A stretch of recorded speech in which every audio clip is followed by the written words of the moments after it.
नमस्कार मित्रमंडळी, आजच्या व्हिडिओमध्ये आपण IPC कलम 304 मालमत्तेचा अप्रामाणिकपणे अफार ही गोष्ट प्रामुख्याने पाहतो. मित्रांनो, एखादी वस्तू तुम्ही अप्रामाणिकपणे वापरत असाल जी तुमच्या मालकीची नाही, दुसऱ्याची मालकीची आहे, पण ती वस्तू तुम्ही दीर्घकाळ वापरत असाल तर तुम्ही अपराधी होऊ शकता. ह्यामध्ये 6 महिन्यापेक्षा जास्त आणि 2 वर्षापेक्षा कमी किंवा तुम्हाला दंडसुद्धा, द्रव्यदंडसुद्धा होऊ शकतो. दोन्हीपैकी एक यामध्ये तुम्हाला शिक्षा होऊ शकते. आता उदाहरणादाखल आपण जर पाहिलं तर तुम्ही तुमच्या मित्राच्या लायब्ररीमधून पुस्तक वाचण्यासाठी आणलं आणि तुमचा तो मित्र आहे असं सद्भावपूर्वक आपण इथे धरलं.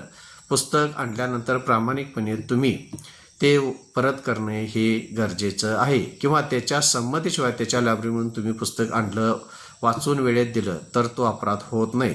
परंतु जर ते पुस्तक तुम्ही दुसऱ्याला विकलं आणि अप्रामाणिकपणे वागला तर त्यावेळी अपराध होऊ शकतो.